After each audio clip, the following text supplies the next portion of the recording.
Rasulullah, salam dari kami, wahai Habibullah.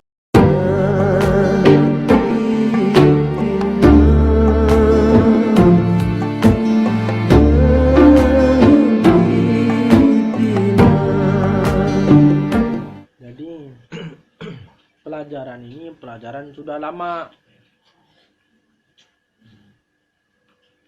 Apa udah lama? Maka kalau mendengarnya asing didengarnya. Kenapa? Karena banyak orang yang tidak mau tahu tentang Awaluddin Ma'rifatullah. Begitulah. Coba engkau mengetahui Awaluddin Ma'rifatullah. Maka kalau kau dengar bahasa-bahasa ini pun tak ada heran. Sudah lama pengajaran ini. Sejak zaman Nabi. Sampailah pada saat ini kita menegakkan juga apa yang telah dibawa Nabi. Ingat, kita bukan nak jadi Nabi, tapi kita ini mengikuti Nabi itu dengan suri tauladannya. Akhlak yang mulia, akhlak yang baik. Itu kita ikutinya dan ajaran-ajarannya yang kita ikutinya. Kita bertauhid tidak meninggalkan syariat.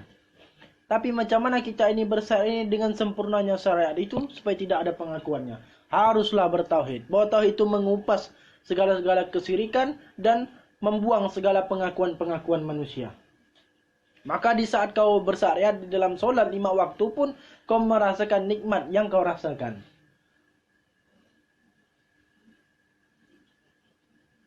Bawa nikmat itu di dalam solat. Bawalah nikmat itu di dalam solat. Kalau engkau bawa nikmat itu di dalam solat, apa yang kau rasakan bukan kau rasakan tu takbir kau, rukuk kau, sujud kau, duduk kau. Tapi kau rasakan nikmat itu untuk bertujuan kepada Tuhan saja. Maka ketika kau bertakbir, kau tak merasakan takbir. Ketika kau rukuk, kau tak merasakan rukuk. Ketika kau sujud, tak merasakan sujud. Duduk pun tak merasakan duduk. Apa yang kau rasakan Tuhan. Panak tak makhluk? Panak kan? Siapa yang bakak pada saat itu? Siapa yang kekal pada saat itu? Diri yang nur ini bakak kekal. Karena dia solatnya, karena nur ini, karena bakak diri nurnya bawah, dia ini beribadah yang tidak pernah putus-putus kepada Tuhan. Selalu kekal selama-lamanya. Ikutilah ibadah dia. Ibadah yang macam mana? Ibadah dia inilah ibadah yang sebenar-benarnya.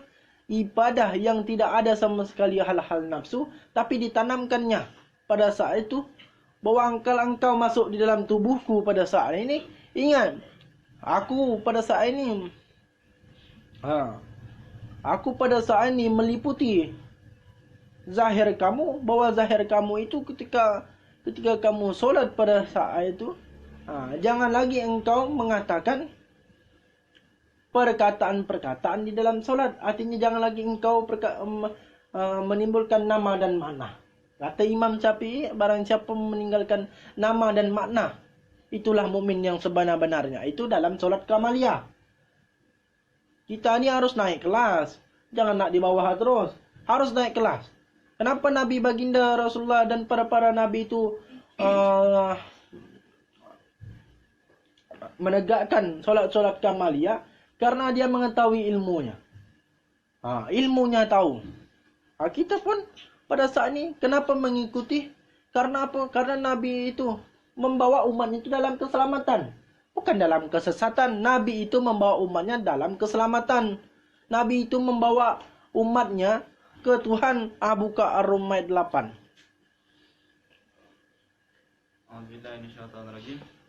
Awalam yatafakkaru fi anfusihim ma khalaqallahu samawati wal ard wa ma bainahuma illa bil haqq wa ajalin musamma wa inna katsiran minan nas bi liqa'i rabbihim lakafirun. Dan mengapa mereka tidak memikirkan tentang kejadian diri mereka? Allah tidak menciptakan langit dan bumi dan apa yang ada di antara keduanya melainkan dengan tujuan yang benar dan dalam waktu yang ditentukan. Dan sesungguhnya banyak di antara manusia benar-benar mengingkari pertemuan dengan Tuhannya.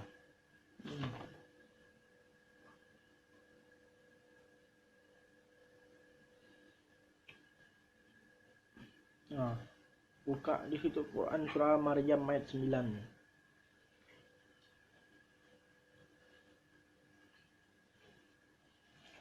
A'udzubillahi minasyaitonir rajim. Qala kadzalik qala rabbuka huwa 'alayya hayyun wa qad khalaqtuka min qablu wa lam takun syai'a. Allah berfirman, demikianlah Tuhanmu berfirman, hal itu mudah bagiku, sungguh engkau telah aku ciptakan sebelum itu, padahal pada waktu itu engkau belum berwujud sama sekali. Maka sambungan dalam Quran surah Ar-Rum yang 8 itu, apakah kamu tidak memikirkan awal kejadianmu? Sesungguhnya aku telah menciptakan langit dan bumi beserta isinya dengan tujuan yang benar.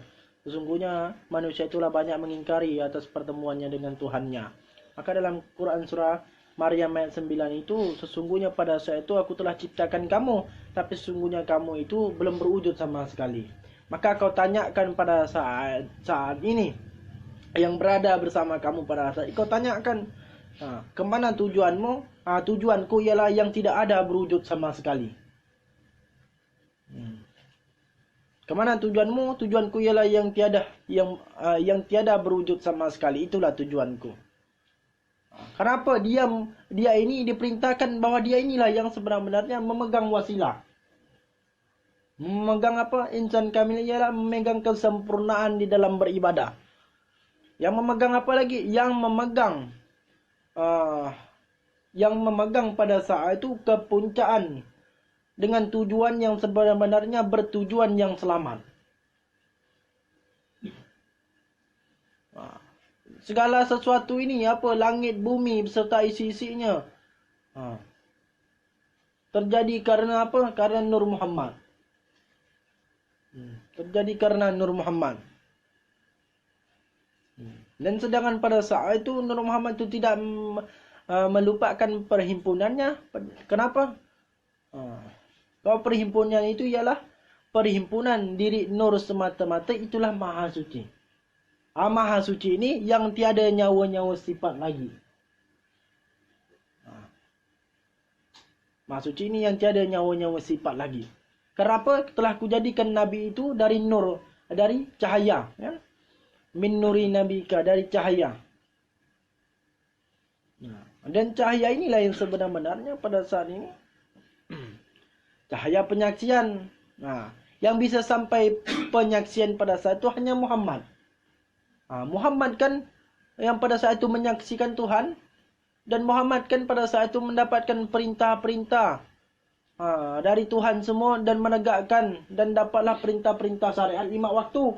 Dari 50 sampai ke 5 waktu kan. Di sinilah kita menegakkan, kau temuilah dengan tujuan yang benar, bahwa tujuan yang benar itu dia tidak berwujud sama sekali. Dia tidak berwujud. Dia ada dia tidak berwujud sama sekali. Dia nyata dia itu tidak berwujud sama sekali. Seperti engkau mau melihat nur yang nyata, lihatlah di mata kamu. Kenapa kau dapat memandang? Karena ada nur yang nyata yang memandangkan kamu. Itu. Makanya jangan ragu-ragu lagi. Putuskan. Pada saat itu putuskan keyakinan. Apapun yang kau pandang, pasti sebenarnya tidak ada lagi kita memutar balikkan. Maksudnya, aku ni mandang karena dipandang. Tak ada lagi berkata gitu, langsung putus keyakinan. Langsung putus keyakinan. Siapa yang memandangkan? Dah. Begitu. Tuhan yang memandangkan. Berarti siapa yang ada? Tuhan saja ada. Hapuslah sifat-sifat, hapuslah segala sesuatu ni. Menjadikan mati pada saat itu. Begitu gak dirinya yang kau kenali, man arapan nafsahu tu. Kalau siapa mengenal dirinya, maka mengenallah Tuhannya.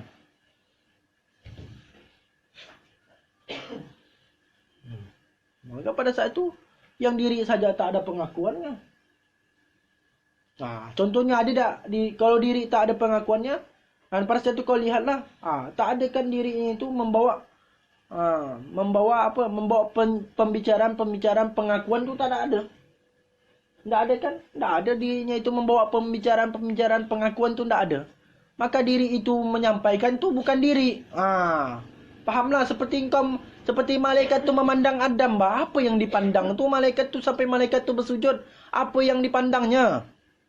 Tiada lain sesuatu ini, tiada lain yang disujudnya melainkan kau harus bersujud sama Tuhan. Kenapa setiap sesuatu, tiap segala yang Tuhan ciptakan tu harus bersujud kepada Tuhan? Apa yang dipandang malaikat itu? Itu harus tahu. Kalau tidak mengetahui, kezalimanlah yang kita lakukan. Kezaliman juga pada saat itu memandang. Pulang dari kami, wahai Rasulullah,